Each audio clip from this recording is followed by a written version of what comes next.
Welcome back to this afternoon session, and I'm happy to introduce the first talk by Konstantinos Kartas, newly of the University of Münster, on non-standard methods in almost mathematics. Thank you very much for the invitation. So this is about some joint work in progress with Franziska Jahnke. So the project is still at a very early stage, but I think there are some interesting observations which I would like to present. So first, let me try to give an overview of almost mathematics.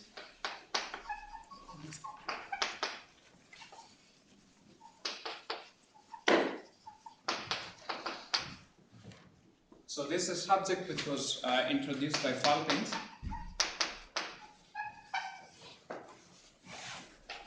And was later developed systematically by Gabber and Ramero. I think I'll just switch to another show.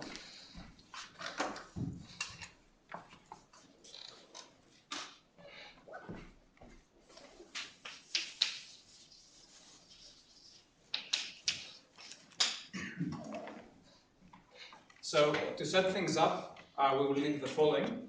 So first, we will need a valid field,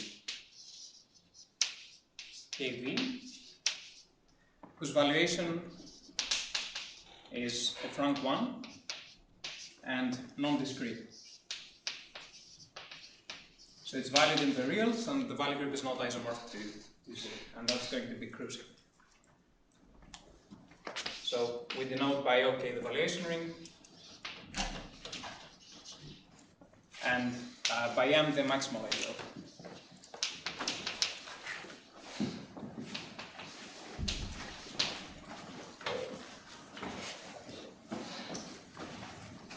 So we are often in a situation where we consider some kind of object over OK. So maybe it's a module, for instance.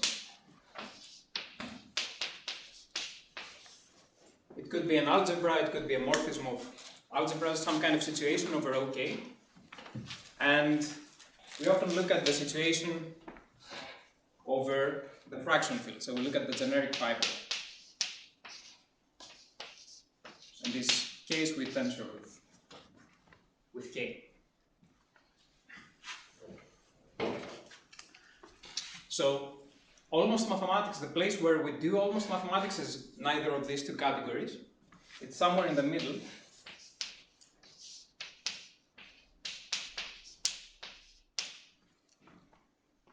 And let me observe right away that whatever this intermediate category is, it cannot actually arise by localizing the underlying thing. So here OK is a valuation ring of rank 1. So if you invert something, then you will actually get back the entire K, the entire fraction field. So whatever this intermediate category is, it cannot actually arise by ring localization. So we will need to think about this in a slightly different way. So in a few minutes, we will specialize the case where K is a perfectoid field, but that is not needed for the definition of this category. So this category is defined with the data that I have already listed there. However, if K is perfectoid, what will happen is that properties over this generic fiber will extend to this almost integral level. So they will typically not extend integrally, but they will extend over this intermediate step. So before I give any definitions, let me make this concrete. So let me discuss an example which will illustrate what's going on.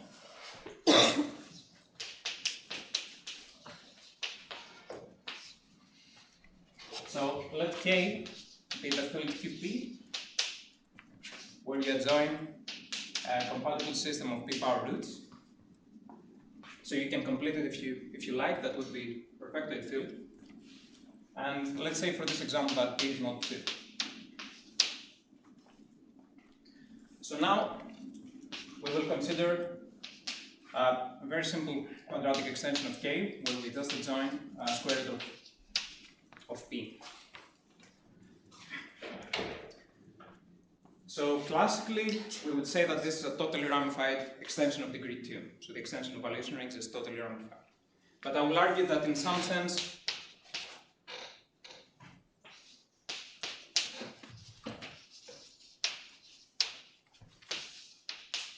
this is almost unramified, so it's almost finite at top.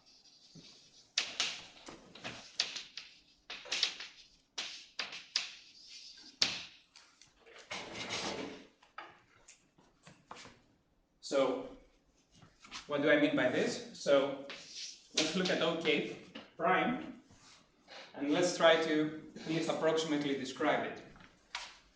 So we don't know what this thing is, but it certainly contains OK.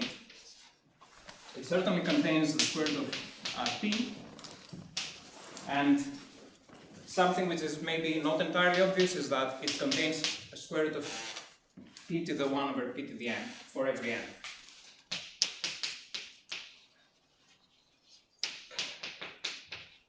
So the reason is that, so let me justify why this is an element actually in K prime. So this is an elementary computation. This fraction can be written as something, some integer over p to the n plus some other integer over 2. You can compute these integers. And this will mean that if you raise p to this power, then you can actually express it as a product of elements which actually live in this K prime. So this is true for n, and if n is very large, this is a good enough approximation of OK prime in the following sense. So if you look at the situation, so just the same situation but in the language of modules.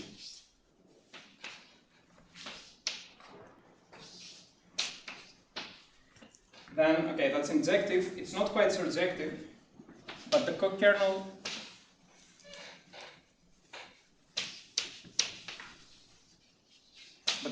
is quite small. So, for instance, it's scaled by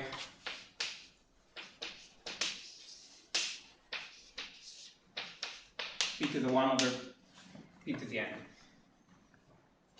And p to the 1 over p to the n has valuation 1 over p to the n. And that's a small number if n is large. So this has valuation very close to 0, which makes it like a unit. It's not quite a unit, the valuation is not 0. And this thing here is killed by something which is almost a unit, so in some sense it's very close to being 0. So this is a good approximation of OK prime, and we can use this to actually understand how ramified this thing is. And there are gadgets that you can use to measure how much you're ramified. So for instance, one gadget is the discriminant. So you compute the discriminant of this extension. That's going to be like 4 times the constant. So you can ignore 4.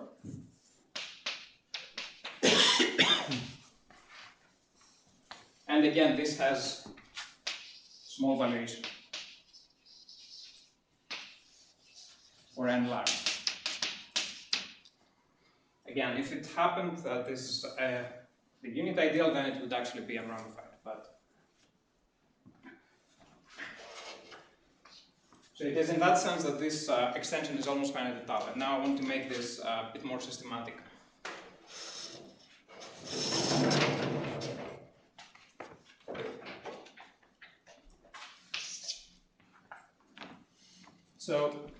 So let me define what this intermediate category is.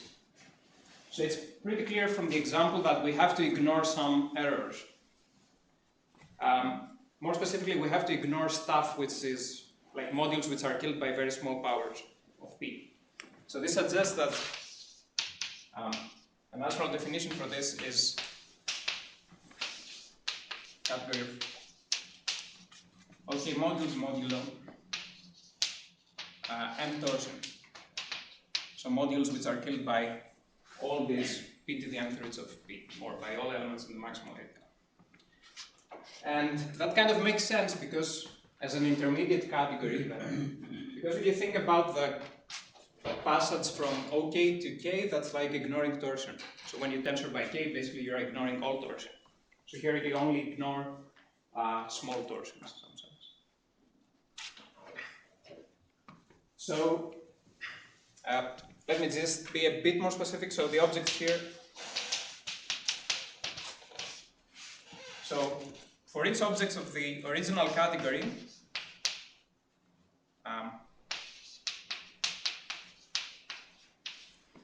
you have an object here, which we denote by m superscript a, so the almostification of m, so to speak. But the home sets now are bigger. So you have to adjust the home sets so that things which were almost zero, which were torsion, now become actually zero. And more generally, if you have something like an almost isomorphism, say this inclusion, so this is an almost isomorphism in the sense that, again, the co-kernel is killed by the maximal ideal. Then this becomes an actual isomorphism in the almost category, so you get an inverse.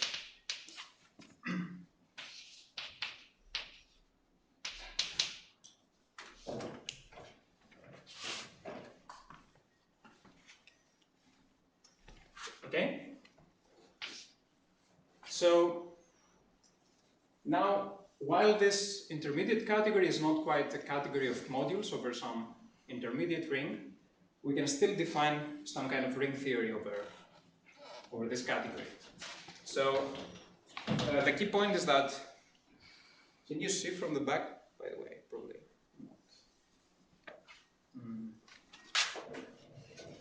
not. Is this visible? So this category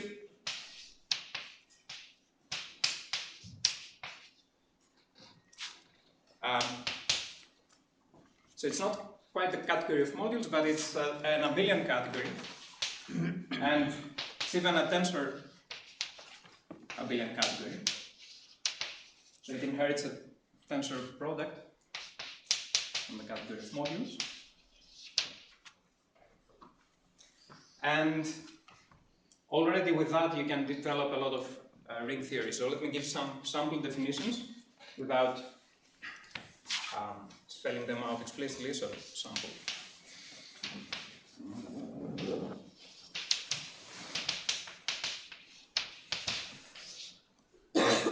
So eventually, you don't want to do just modules. You want to do some kind of ring theory. So you need to define algebras, and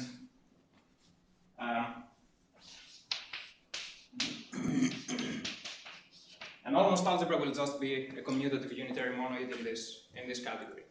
So you have a tensor abelian category. So it's something you can think of. You have some kind of tensor product of objects. You have kernels, co-kernels. It behaves just like a category of modules, but it's not necessarily presented as such. So, I mean, I will not present the actions. You can just think of something which satisfies the properties of a category of modules,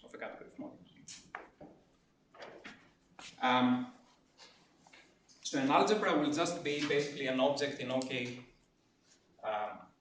in the category of almost modules, where you have some sort of map, which we call the multiplication map, and you just code all the axioms categorically, basically. And once you have algebras, you can relativize the situation over A. So what else? You can, for instance, there are some notions which are actually quite easy to define.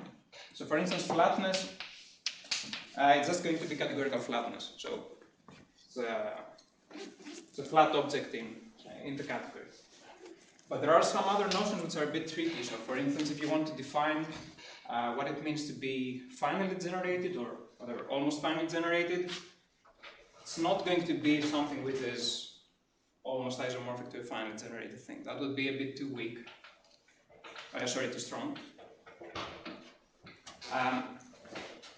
So instead you want to formulate something like in the example here. So in this example, basically for any epsilon, for any small epsilon, you could find something which was actually finally generated, like this thing. And then the co-kernel and also the kernel were killed by this small p to the epsilon.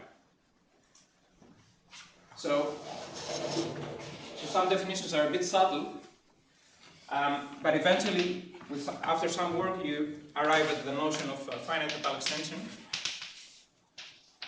which is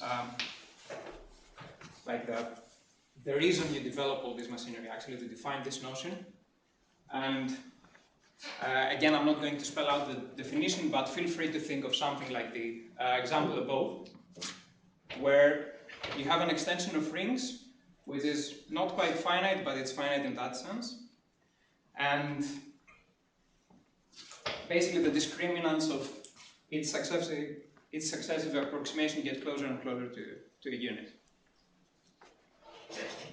So if you're unhappy with this, I will give, in a few minutes, a characterization basically of this, which you can take as the definition for the purposes of this talk. So now I'm starting over again, and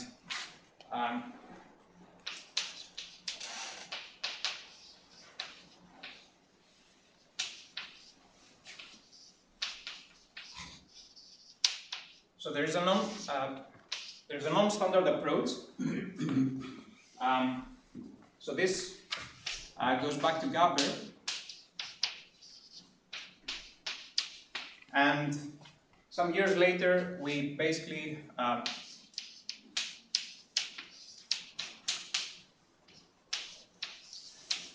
arrived at the same construction with some very minor modification, but with completely different applications in mind. I mean, maybe there's a common theme in both cases, that somehow you have something which almost has a certain property, and then you want to convert it into something which actually has that property. But that's the only common idea. So how does this work? Let's go back to this example. So again, the situation is above,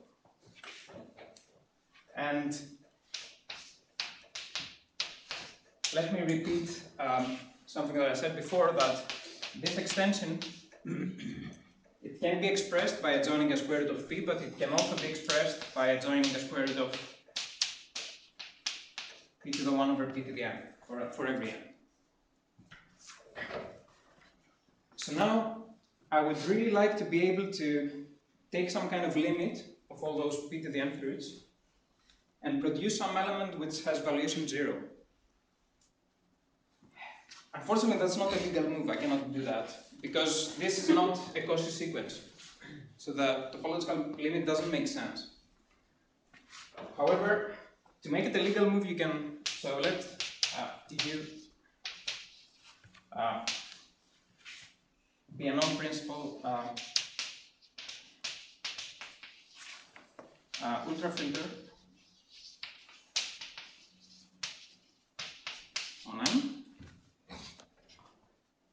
And the consequence of Gauss's theorem, basically, that now you can take some kind of limit.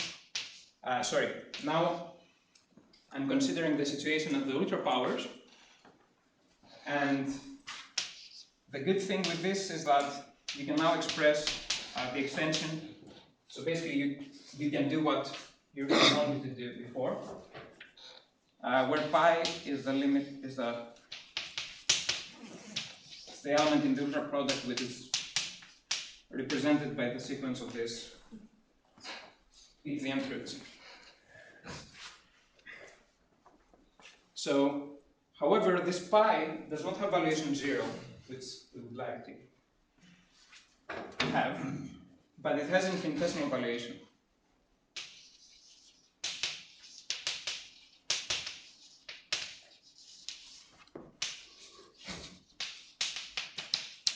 Namely, the valuation of pi is smaller than any rational multiple of the valuation of p. And now I have some room to do localization. So now the valuation ring is no longer of rank 1. So I can start inverting some stuff and get a new valuation ring. So S here is the infinitesimal, so it's the set of elements for which evaluation is smaller than any rational multiple of evaluation of P. And when you localize this, pi now has valuation 0. So now you really get what you wanted. So you can consider also the primed objects. So and then OW prime is going to be what you expect. So it's going to be OW where you assign a square root of this non-standard element. And it's finite tau, honestly, finite tau, finite tau over OW. So in other words, this almost finite tau extension that we had above transformed into a honest finite tau extension over OW.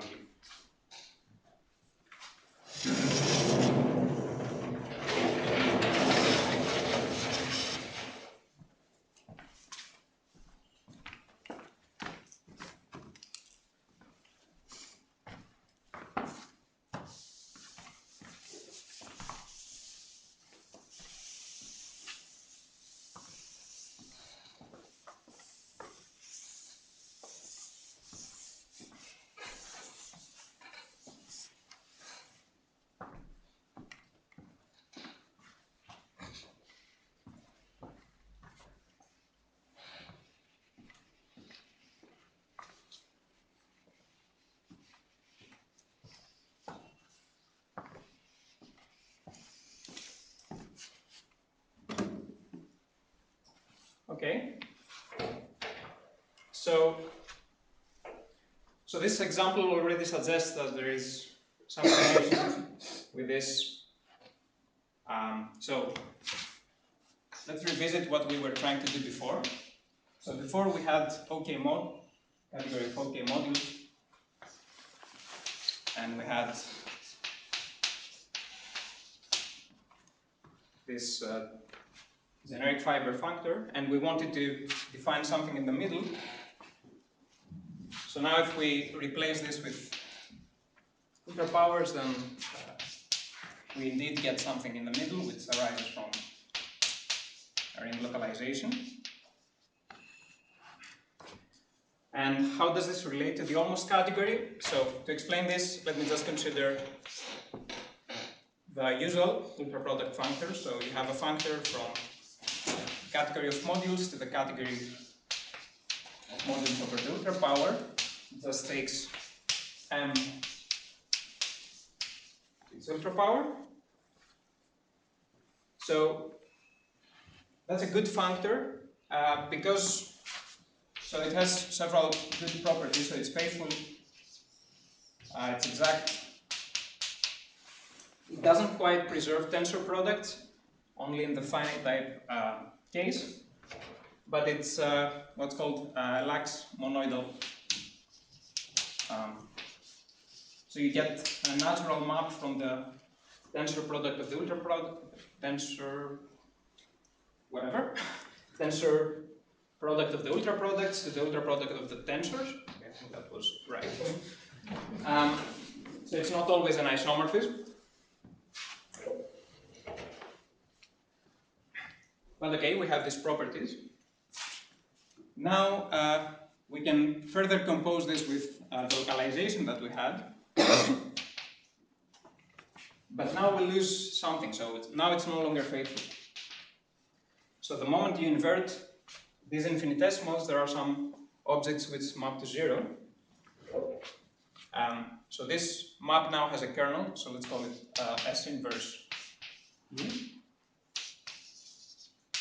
So this has a kernel, and the kernel turns out to be exactly the m-Trojan modules. So why is that? if you have something which is M torsion, then okay, also the ultra product will be M torsion, but in fact it will also be killed by some infinitesimals. And when you invert those infinitesimals, you get something zero. So, because this ultra product is actually killed by the ultra product of the maximal ideal. It has infinitesimal elements in it. And conversely, if you have something which maps to zero, that means that if you take an element here, then basically, if you look at the level here, then this element is killed by some infinitesimal element S, but S divides basically any standard element in the maximal ideal. So then this X actually is killed by N. So the kernel is the M torsion modules, and therefore we can basically so this functor basically descends to the quotient, so we can quotient by the kernel, which is by definition the category of almost modules, and then we recover this faithfulness. So now we have this this nice functor which takes an almost module and it maps it to the localized ultra power, and it doesn't depend on the representative.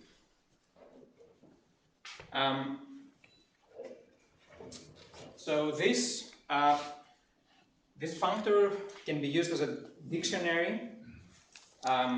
So typically, if you have some property here, say of flatness or whatever, some finite totalness maybe, but that's actually what we're going to use, then this translates in the obvious way. So what we will need is the following fact, which you can take as the definition. So if you have AB OK algebras, and you have a morphism from A to B, that's almost finite total.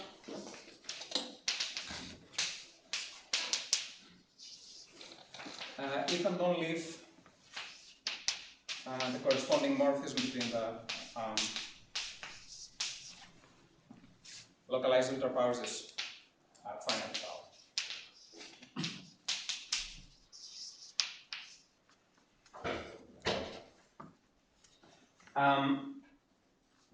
So feel free to use this as a definition. Another remark, so I want to make a small remark. So there is a variant of all this story where you don't actually take an ultra power. So in a few minutes we will consider actually some objects of analytic nature, and in those analytic situations actually it's better not to take an ultra power but some kind of analytic version of it. So everything works the same.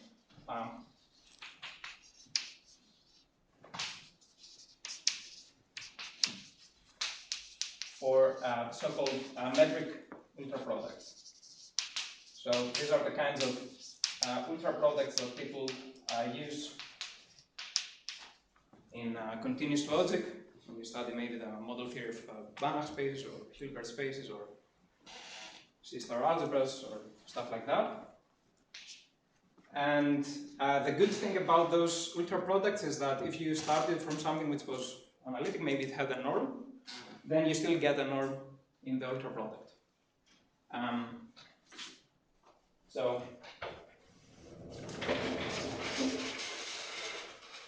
Okay, let me explain briefly how that works. So the idea is that if you want to take the ultra power of, say, a valued field, but whose valuation is of rank 1, so you have some kind of metric, then you don't directly take the ultra power of the valued field. That would make things unbounded, it would blow up the structure.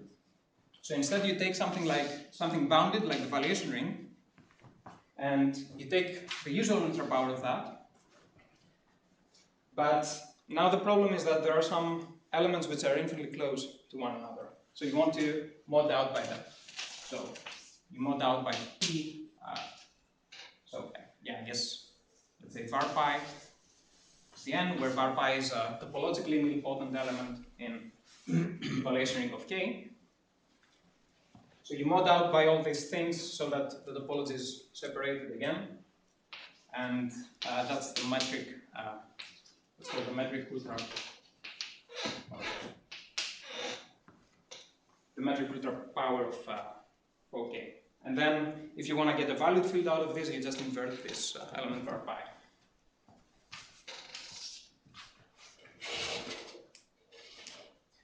Okay.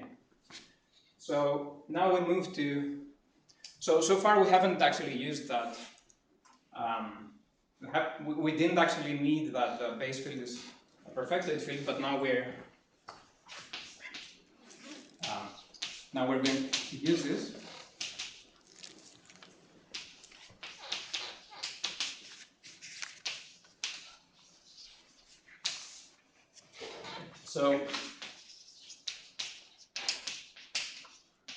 So this notion was introduced by Solze.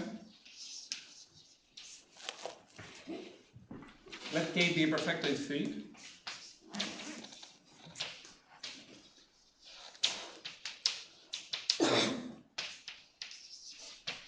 So this was introduced in the previous talk. Let me just remind you.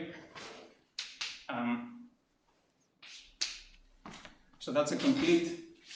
So this is a valid field. So let me give a name to the valuation maybe. So that's a valid field, which is complete with respect to a rank 1 valuation which is non-discrete. And the crucial condition is that basically you can extract pth roots up to a certain error. So if you consider the Frobenius map from OK modulo P to itself, that's a projective ring homomorphism.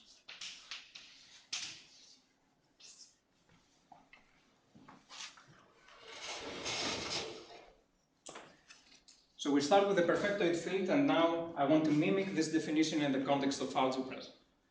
So now I want to define, so a perfectoid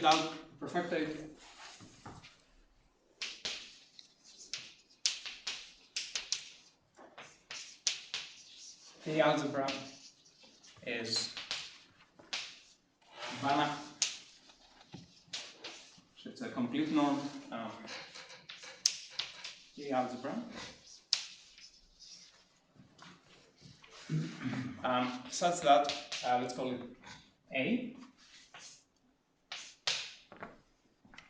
such that, so the set of power bounded elements, I will explain what these are.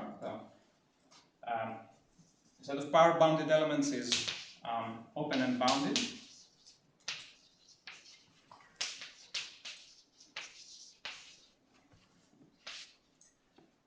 And again, we have this property of so A circ Frobenius from A circ modulo P. Yeah, I didn't say that. Okay, P will always be the raised to characteristic. I guess I forgot to say this.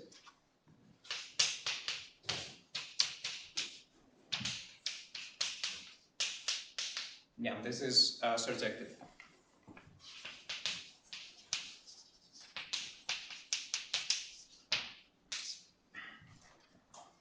So one useful way to think about this condition is that basically A has a power multiplicative norm.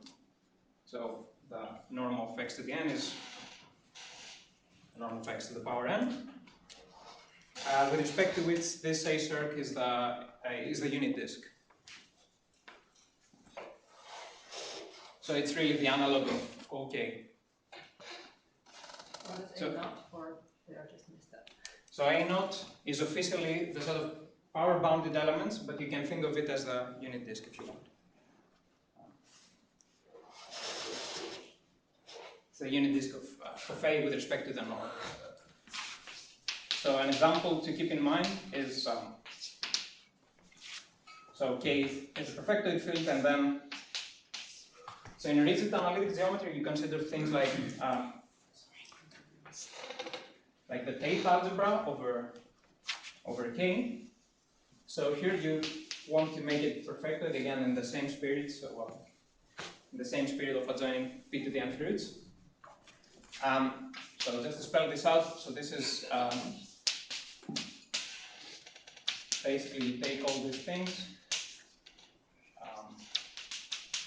you complete with respect to the p-adic valuation, and then you invert p. And this thing has a norm where it's like the Gauss norm, where you take such a power series, where I guess I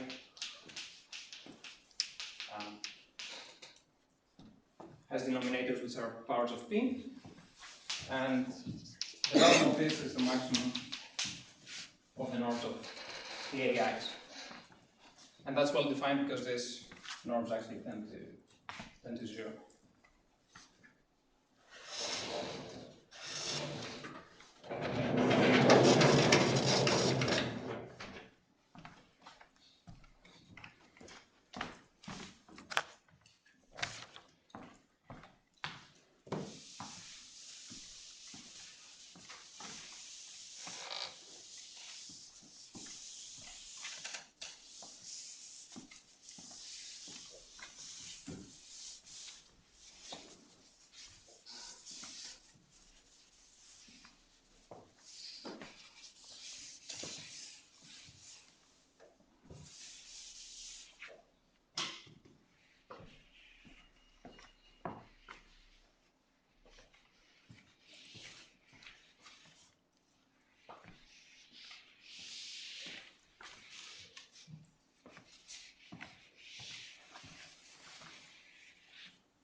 So now let me state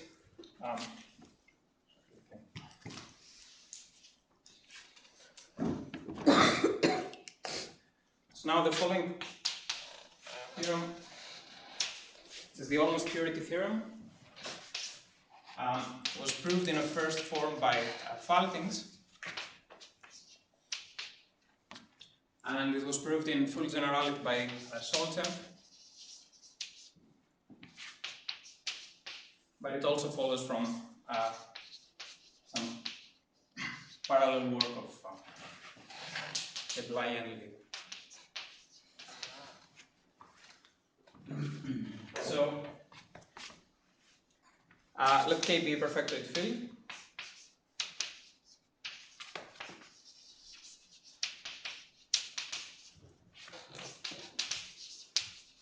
And A be perfectoid K algebra.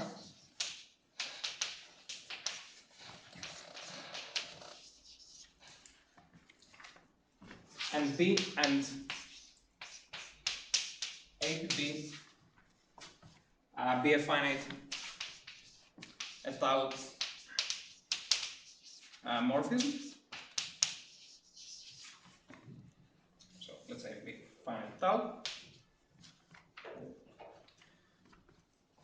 Then two things happen.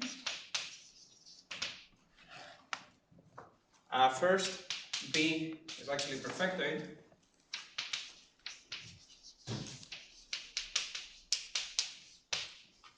And the second statement is that this étaleness extends to the almost integral level. So like I described in the beginning of this talk. So this is, it's not quite étale, but it's almost finite étale.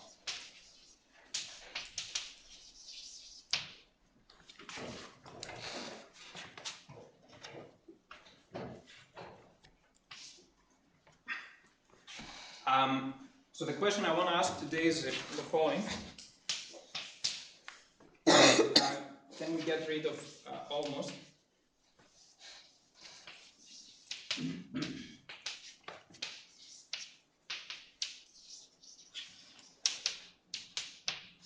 So let me elaborate a bit. So the dictionary that we saw earlier basically gave us that this almost finite totalness, so part 2 is equivalent to the statement that this morphism is actually finite at tau. So,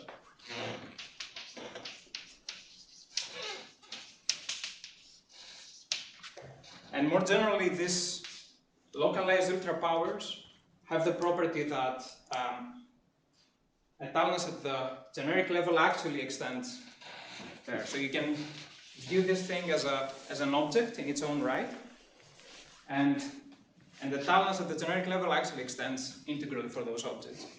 So what I'm trying to say, or what I'm trying to find, is a class of rings which will include these localized ultrapowers, for which this is actually a purity theorem, not just an almost purity theorem.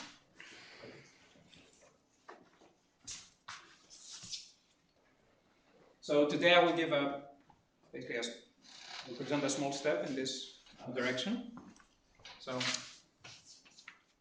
So I will define the class of tame rings.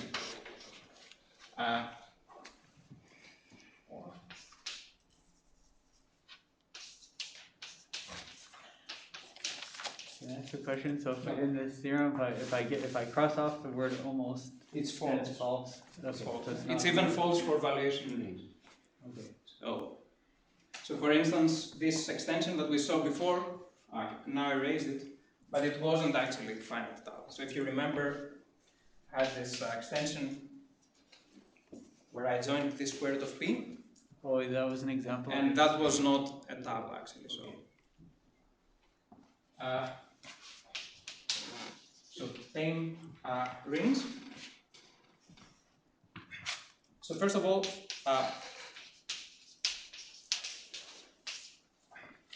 so for fields, the definition already exists actually. So these were introduced and studied by Franziska Jahnke.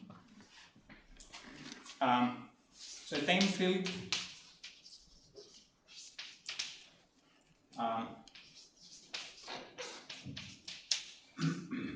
a value field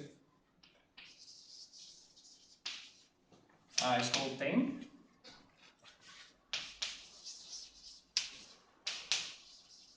So there are several ways to define this. The one which will be useful for us is the following. So we will impose 3 conditions. The first one is that KV is algebraically maximal.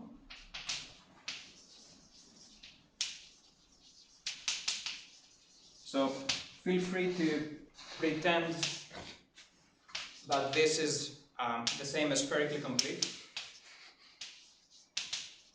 So it will not matter too much. So spherically complete means that every decreasing chain of bolts has a point in the intersection. This algebraic maximality is some algebraic shadow of this.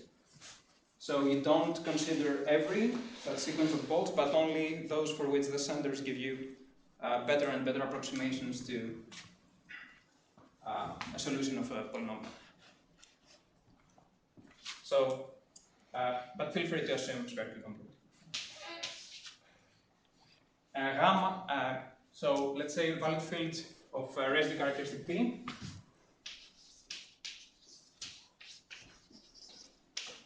greater than 0. So gamma, the value group is P divisible, and the residual field is perfect.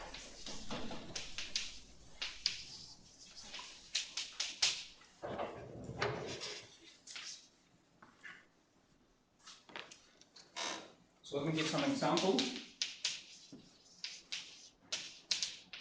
First, a non-example. Non-example, okay. So you can consider Laurent series over FPP, and you can also take the perfect tau, and you can also complete if you want. So that's perfectoid, but it's not tame.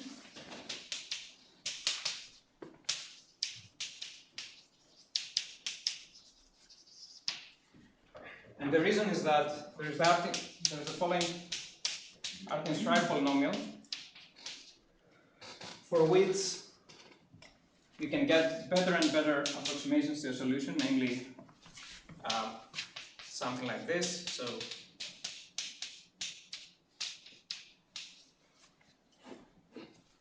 So these elements, like this will give you some kind of telescopic sum. Basically, everything will cancel except this term, and therefore you will get better and better approximations to your root. And you can build a sequence of balls with these as the centers, and this will not have, this chain of balls will not have a point in the intersection, because anything in the intersection basically would have to start from, so the tail of the power series expansion would have to look like this, where you extend this infinitely to the right, and that's not allowed in this field. So to fix this, basically you replace this complete perfection by something which looks a bit artificial at first, so sounds good.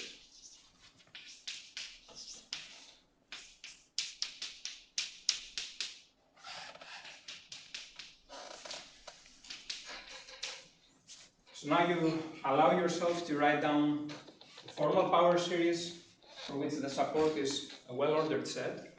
So I could continue this expansion indefinitely, and that would give me a solution to this. And that's indeed a tame field.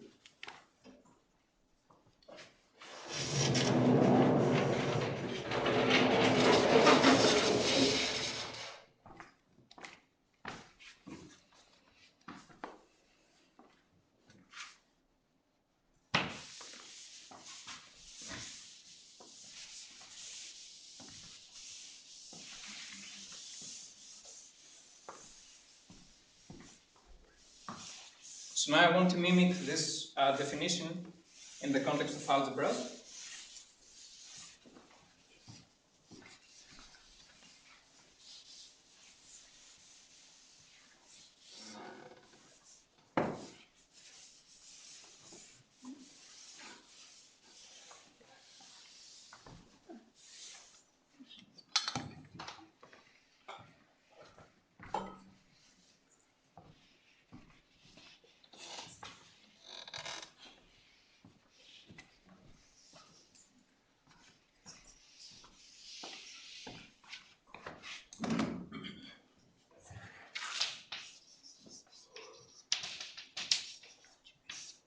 But since I'm in an analytic context, I will assume that KV is of rank 1, at least for now.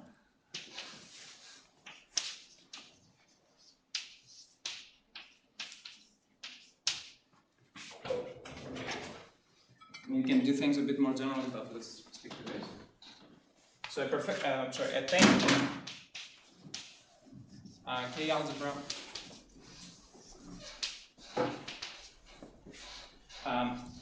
is an algebraically maximal. Again, feel free to think of spherically complete.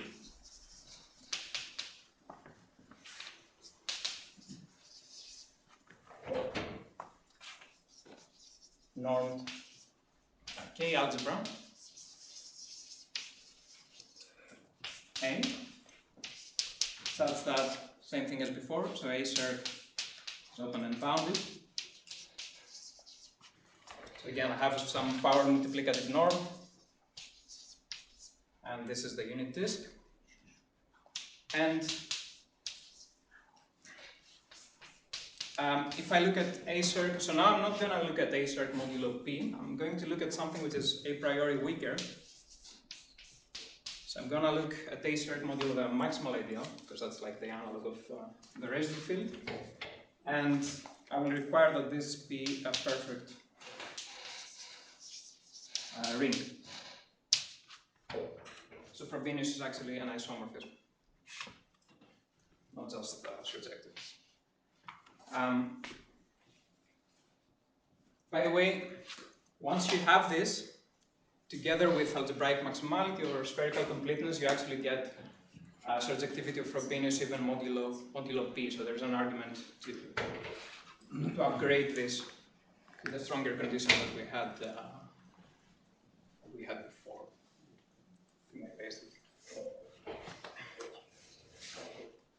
So essentially, tame rings or tame K algebras will be perfectoid. Okay, again, they're not necessarily complete, but if A cert is complete, then they're actually perfectoid.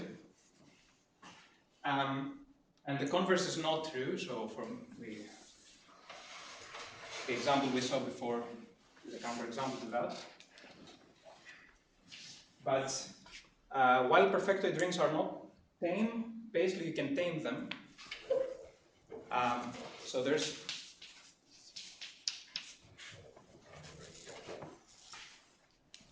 the following proposition. So let K be perfectoid field.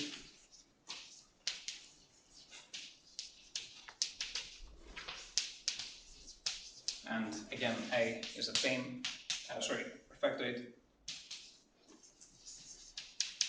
K algebra.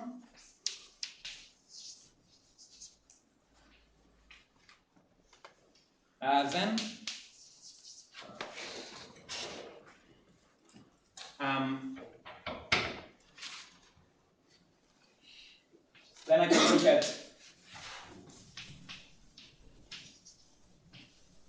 the ultra power of A cert and the localized version. And this will be a tame OW algebra. So actually, just to stay consistent, so in the above definition, let's also say that, so in this situation, we also say that A cert is a tame OK algebra. So now I'm saying two things. First of all, I'm saying that, that's supposed to be S inverse KU. So I'm saying two things. First, I'm saying that this is actually a tame valuation ring. And then it makes sense to talk about tame algebras over this. And I'm saying that this is also tame.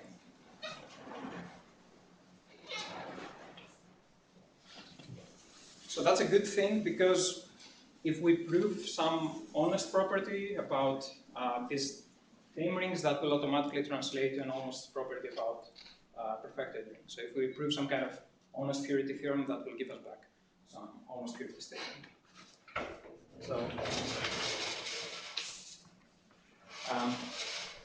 So let me state the main result.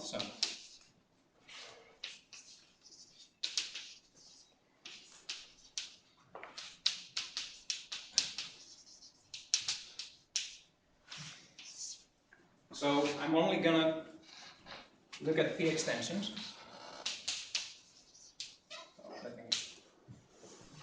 So let K be a tame field, again of rank 1.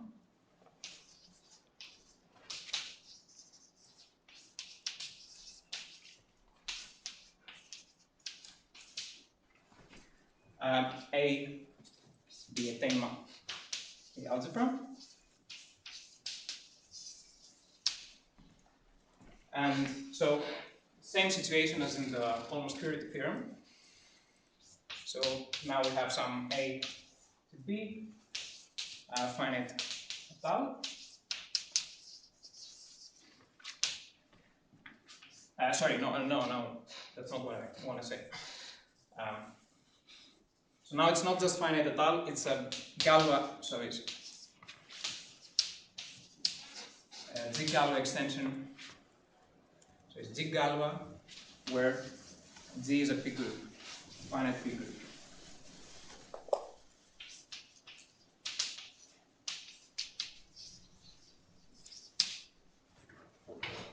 So it's a particular type of finite et al extension. And then the conclusion will be that first, B is perfectoid, B is tame.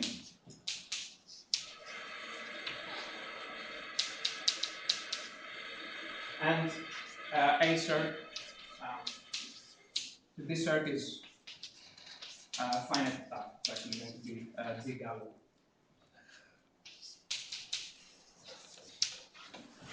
Can I ask you a question going back to the previous the proposition? So S inverse O KU, that's not rank 1 anymore, is it? So, as I said before, I'm taking metric ultraproducts. So, Okay, so it is rank 1 actually. Okay, so all right. So it's like taking the usual ultra power, you invert, you mod out by all that stuff, and then you invert elements. So you okay. So you mod out by anything. So you mod out by all this. Valuation would be like infinitely large. You ignore infinitely large elements. Yeah. Okay. So it's actually rank 1. Okay. So you got rid of the big things. Then S inverse gets rid of the small things. Yeah. Okay.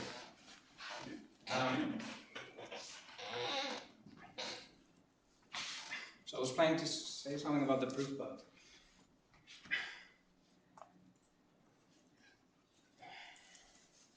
Maybe you could say something about characteristic P. Sorry, yes. make So, suggestions. so let me explain how this works in characteristic P. So first you reduce to the case where Z is just Z modulo P. So by standard arguments, basically you can decompose this as a tower of P extensions. And then if you prove this for its individual step, you will get what you want. And at least in characteristic P, we have so this B is globally given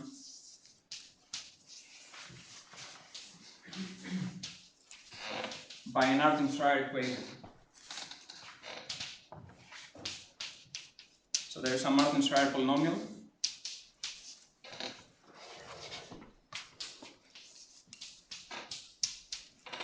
that generates that equation. And now we can do some case analysis.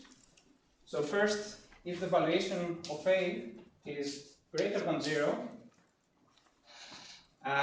that's good news because although our field, although A is not complete, it satisfies some kind of Henselianity, so it's Henselian along uniformizers. So basically you can actually solve this equation inside A, and B turns out to be just a split, trivial étale extension, just a finite product of copies of A. And then everything is clear, so tame rings are closed under products, and B circ is just what you expect. So the interesting case is really when the valuation of A, sorry.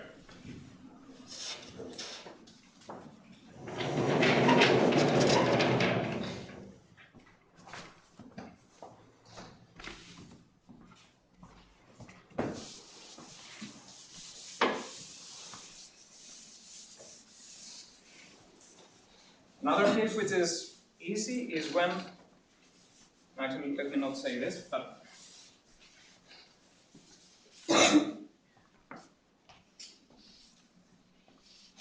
there's an argument to reduce to the case where the valuation of the constant term is 0. Because if the valuation is smaller than 0, then basically you can play the kind of this kind of game that we were playing before. So you can consider this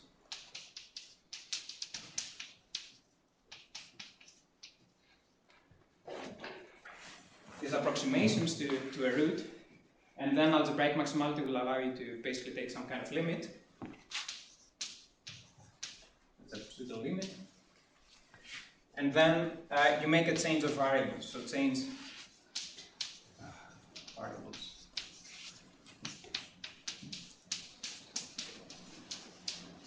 And by changing variables, you will make the constant term. So the new constant term, let's call it C, will be this thing. We'll have valuation 0.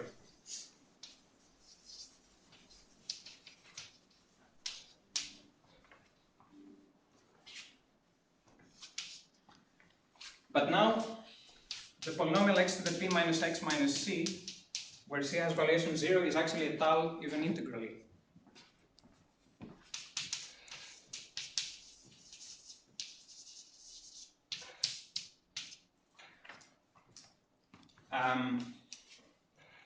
So now we're not done, because we still need to verify that b circ is generated by this thing. So you use some kind of argument with valuation basis. So there is a valuation basis. So if you let b be a root of this polynomial, in b, then the set 1b, so on, b to the p minus 1, is a valuation basis for the module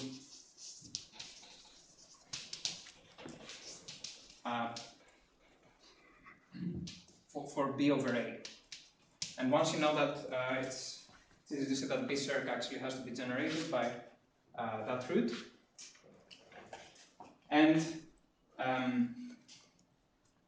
using this, you also show that b is spherically complete too, because at least the additive group looks like a product of spherically complete groups.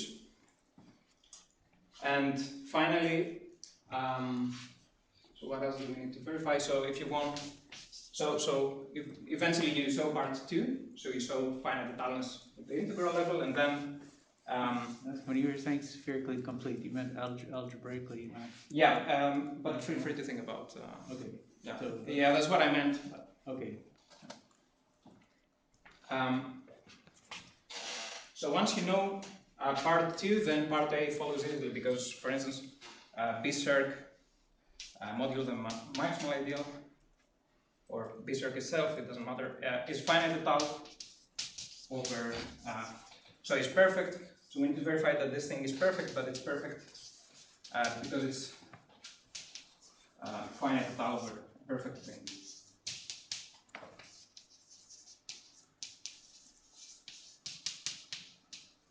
So namely with a circ.